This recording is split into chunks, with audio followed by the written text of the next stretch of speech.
We appreciate you joining us today as we celebrate the life and legacy of the Reverend Dr. Martin Luther King Jr. becoming the change. This is powered by Milwaukee Health Services Incorporated, where your health is their business, offering health services to the community at the Isaac Cogg's Heritage Health Center at 8200 West Silver Spring and the MLK Heritage Health Center at 2555 North Dr. Martin Luther King Jr. Drive.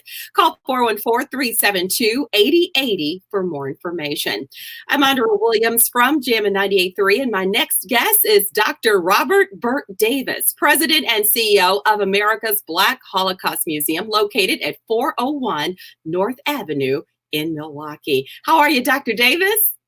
Good morning, and it is a pleasure once again to share a space with you. It's been a while since we've seen each other. It was probably back almost a year. Oh yeah, it was a year ago when we received a generous gift from the Greater Milwaukee Foundation. And then of course the pandemic hits. So it's always a pleasure. And I can tell you from many of my conversations, this is a shameless plug, but it's honest. And that is, we are so very proud of you and your accomplishments and thank you doing what you do for our community. So thank you. I really appreciate that. And I am equally just as happy to have you join us for this. It's such an important topic. And it was a late, great Maya Angelou who said, you can't really know where you're going until you know where you've been. And one of the primary goals of America's Black Holocaust Museum is to share the undertold stories that are an integral part of U.S. history and to remember its founder, the late Dr. James Cameron, who devoted his life to civil rights and promoting a just and peaceful society, all very important on this King Day. So if you would talk about America's Black Holocaust Museum, and it's important to not only this city, but it's really the only one of its kind in America, right? Yes. So there are a few that highlight and kind of exemplify the struggles, the racial inequities, the social injustices of America. This one is extraordinarily unique from this perspective. And so I'm going to try to categorize this because I know we can't talk about this all day, although I'd love to. So it's most unique. It is most extremely unique from the vantage point of Dr. Cameron, who is one of the only people known in the history of this country to have survived a lynching in Marion, Indiana, back in 1930. And then to actually survive a lynching period is unparalleled, right? And then to then go and write a book about it and then found a museum to illustrate, to educate, and to promulgate the messages that we need to take about our history. And so that in it of itself, I would then say that characterizes how unique America's Black Holocaust Museum is. The other thing is worth notice that during the early stages of his developing this museum, he was asked to take this somewhere else. And he said, no, I want this in Milwaukee. Mm-hmm. So the other part of this, and this is also part of the rationale and reasoning why I decided to come back, because as you probably remember, I was here before as the CEO of the Zoological Society. I had a great run here, been here almost 11 and a half years, and then went on and started doing consulting and actually running another museum and aquarium, and was called to come back. And I will say this, and this is very, very important, and that is many of my colleagues, because I'm a veterinarian by training, right? They were like, what are you doing running a cultural history museum? And I said, well, have you heard of Dr. James Cameron? And they said no. And then I told them the story of Dr. Cameron, and to the person, they responded, what? And then their next response was, how did I not know? Yeah. The stories that have been embedded in our history, have been lost, need to be told and retold. And our museum is poised in the future to do that because of our history and because of this country's history. It's necessary. This museum, quite frankly, is requisite. And I think it is necessary to be here in the city of Milwaukee in the state of Wisconsin. Yes, I agree with you completely. And I look back over the early years that I came here to Milwaukee, and I realized how much of a blessing it was that I had the opportunity to sit down with Dr. Cameron on more than a few occasions to hear his story. And each and every time he told it, there was something else that he added, and you couldn't help but get chill bumps and want to cry because he was the ultimate griot, just in being able to tell those stories and make you go to where he was, feel what he was feeling, and understand why America's Black Holocaust Museum was so very important to him. And needless to say, the museum has had a journey of its own. Right. It started in 1984, and it was Dr. Cameron who felt like this was something that needed to be here for African Americans and people of color to see their own history and understand what it all means. And sadly, the museum closed in 2008. 4 years later, it went virtual, but so many people in this community fought to make sure that the museum would once again have a physical space and continue to teach and inspire. And so there you are, right there on the corner of North Avenue and Bell Phillips. How appropriate is that? So Right. talk about where you are right now in opening up the museum to the community. Things, of course, a little different probably with the scheduling because of the pandemic. Right. So let me give a little context, and that is that there are two pivotal people. Well, there are two separate people, but there are several pivotal people that are responsible for the reemergence and the rebirth of the museum. But I want to highlight two women, two African American women, and that's Alderwoman Malele Coggs and Melissa Goins, one of the primary developers, who pretty much planted a flag and said, "Over my dead body, are we not going to have the museum come back to life almost virtually on the same footprint where it is and where it was?" And so I want to give them the credit for being bold. And they said, without equivocation, this is going to have to happen. And then there were several other people who then created the virtual space, Brad Pruitt and Reggie Jackson and Frank Kaplan, who then wanted to keep the spirit and the notion of the museum alive in the virtual space. And so two things are kind of happening simultaneously right now. And that is, there's been a relaunch of the virtual space. So if you Google Black Holocaust Museum, and I want to just take a second to go back and say the brilliance of Dr. Cameron was that it's not Milwaukee's Black Holocaust Museum, it's America's Black Holocaust Museum, Mm-hmm. which brings everyone into context here. And so that was brilliant on his part. And of course, he was this unbelievable in being such a revolutionary in so many ways. A Renaissance man is the way he was described to me when I first moved to Milwaukee back in 2005. Mm-hmm. So we've got the relaunching of the virtual space, but then we wanted to reopen the museum during the DNC. And we're moving towards at least having the physical space prepared to open. We still need to add the entire technology and virtual technology packaging for the museum. But we wanted to at least open the physical space. And then, of course, the pandemic hit. And so what we decided very early, since we have a very small staff, is that we would just start working from home mid-March. And so we've been doing that. But what we've also been doing is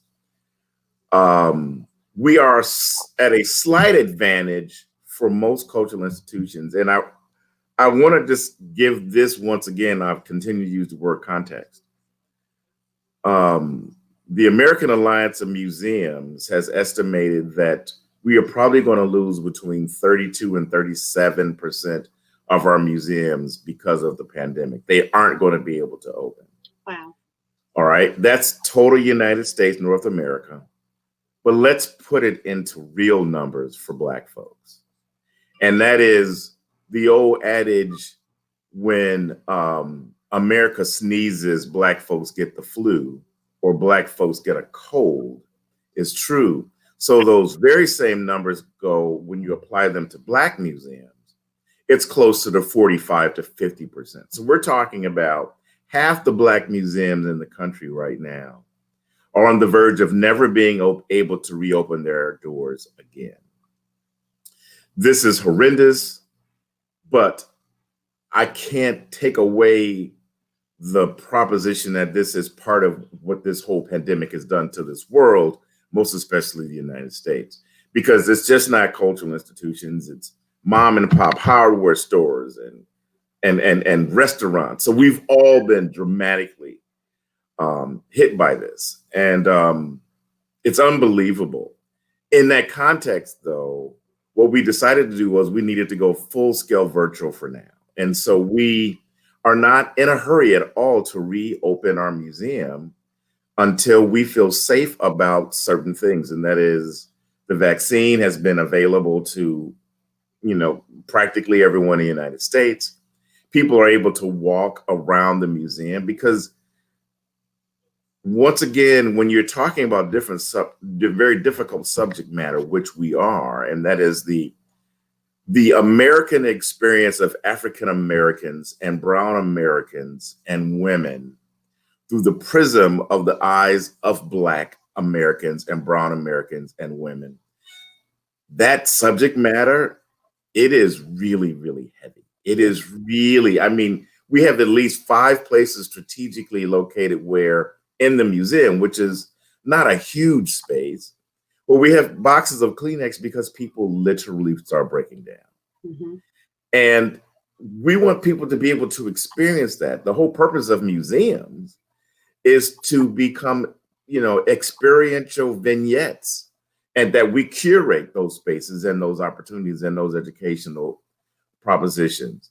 And so we said, and I said to my board and to the staff and our consultants, I'm in no hurry to reopen this museum until we're ready. Mm-hmm. But what that means is, how do we then still become culturally relevant?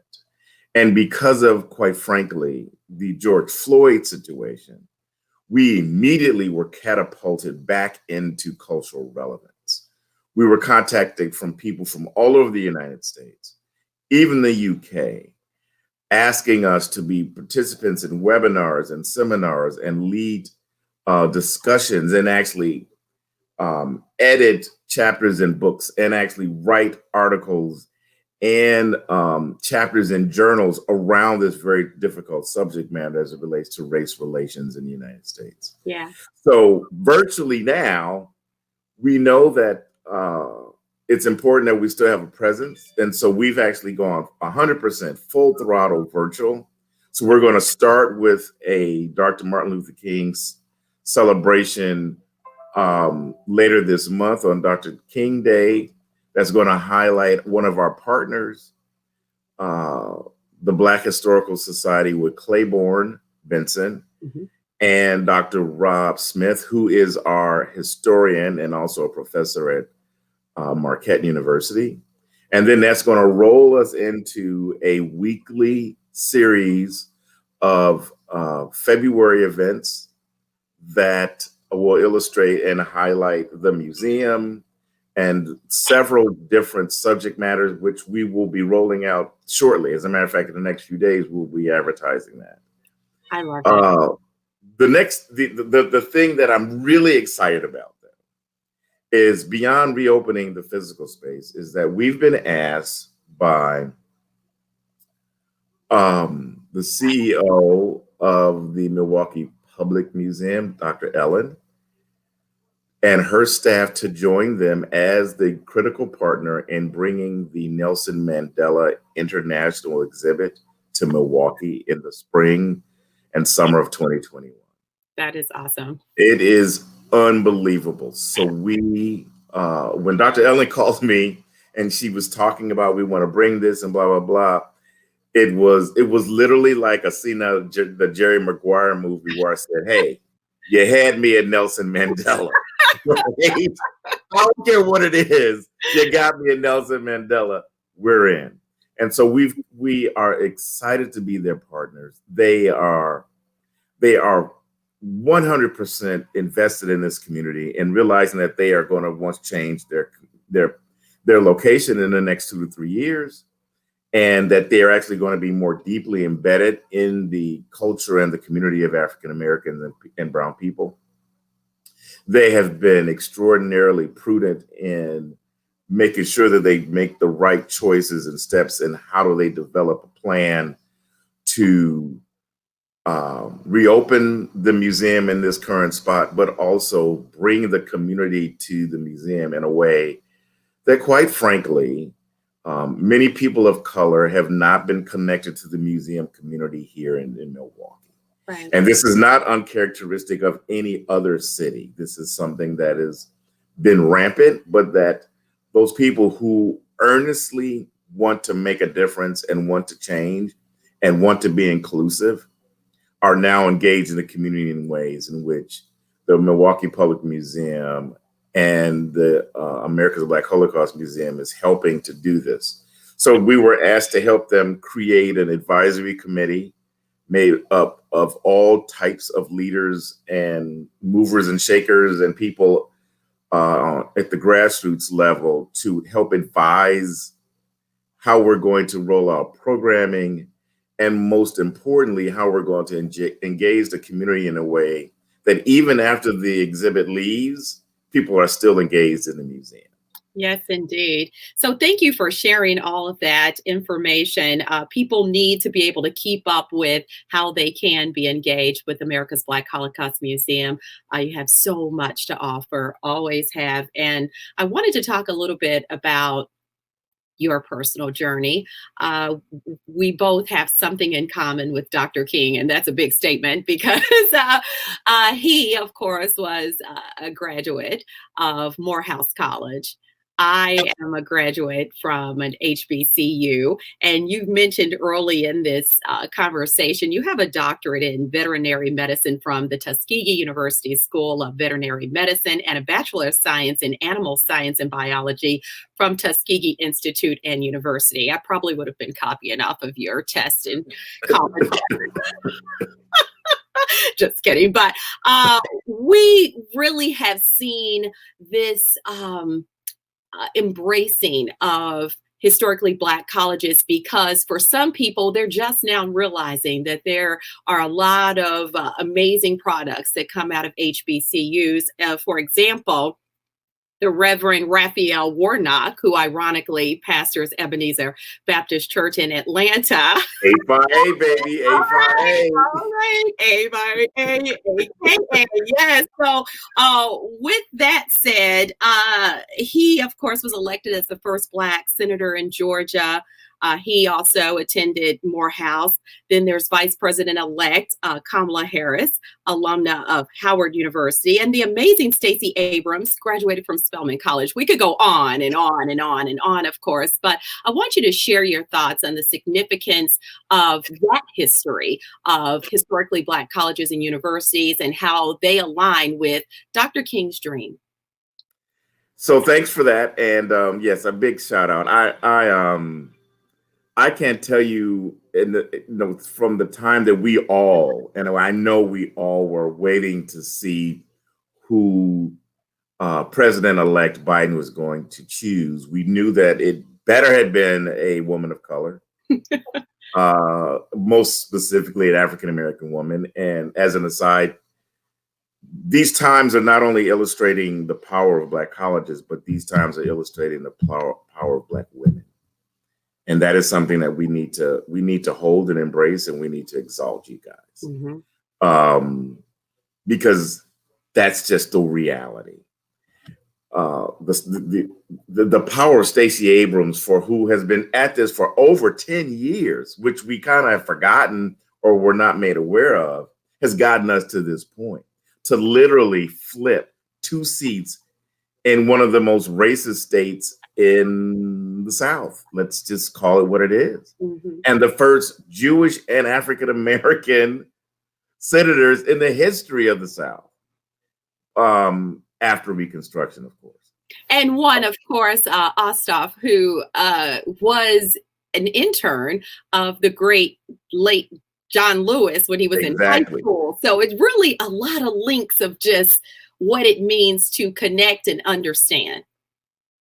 You know, they say that when it comes to people that there's 6 degrees of separation. And when we talk about Black folks, it's like 1 to 2 degrees, right? So we're all in some way kind of connected. But to get back to your original question, because I know that we have to be cognizant of time. I'm 3rd generation Tuskegee, historically Black college. Several of my great aunts went to Tuskegee. My father went to Tuskegee. My sister and I went to Tuskegee, and several of our cousins went there. And many of my friends and colleagues have graduated from historically Black colleges. So quickly, let me just say a couple of things about the Black experience at colleges. When my father dropped me off, my parents and my sister dropped me off, he said, I want you to recognize that the friends that you're going to make during your time here, however long it is, are going to be some of the best friends that you will have for the rest of your life. And that's true.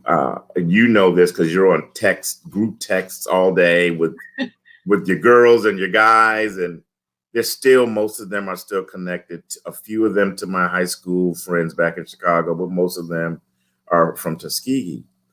And what we've realized is we at some point didn't even recognize the true value of our own proposition for education, because we have not been recognized, because we don't see ourselves in all of these different modalities of communication. But what the world is realizing now is that the product that has been produced through Black colleges and all educational venues, but especially Black colleges, are very, very unique and specific to our experience, because when you go to a Black college, everybody there is invested in you. And I just talked about this to a group of very, very famous Black folks that are here in Milwaukee now that I'm privileged to be a part of as friends. And I said, here's the thing that separated me from my buddy who went to University of Illinois. At Tuskegee, when I got up and dragged my butt to the cafeteria, the woman who was serving me eggs and bacon looked me in the eye and said, baby, you didn't get a lot of sleep last night. Are you doing okay? The woman who came and cleaned up in our dorms was like, you ready for your test this week, son? Everybody, the guy who gave us change to wash our clothes, who, by the way, was a former Tuskegee Airman who dedicated his life to that school, would know everybody's name, which I'm still like blown away from. He was Chief Anderson. He would say, you studying, son? Everybody there was invested in your success. They lived vicariously through you, because they didn't have the opportunities in the Deep South and along the East Coast and in the Midwest where we founded these Black colleges. But they wanted us to be successful. And that experience has catapulted Black men and women and brown women and men to the highest heights. And now we're finally getting the recognition that we deserve and have deserved for decades. Yes, I totally agree with you. And you have more than one thing in common with Dr. King. I see that Sphinx behind you. So that's pretty amazing in itself. So I just want to thank you for taking the time to talk to our listeners and our viewers about all these things that are happening right here in our city. We know that history is so very important on so many different levels, not just for African Americans, but as Dr. Cameron would say, freedom loving white people as well. So absolutely, that's right. That's right. Thank you very much for your time, and I wish you a very happy King Day. Thank you so much. And once again, we will be sending correspondence, and it'll be on our website. about the conversation between Claiborne Benson and Dr. Rob Smith that highlights the number of times that Dr. King actually visited the state of Wisconsin and the city of Milwaukee. Stay tuned. It's going to be unbelievably significant. Thank you for your time, and have a wonderful day. And let's usher in 2021, because 2020 was something else. You can say that again. Thank you again, Dr. Robert Burt Davis, President and CEO of America's Black Holocaust Museum, located at 401 North Avenue in Milwaukee. It's been a pleasure. Take care.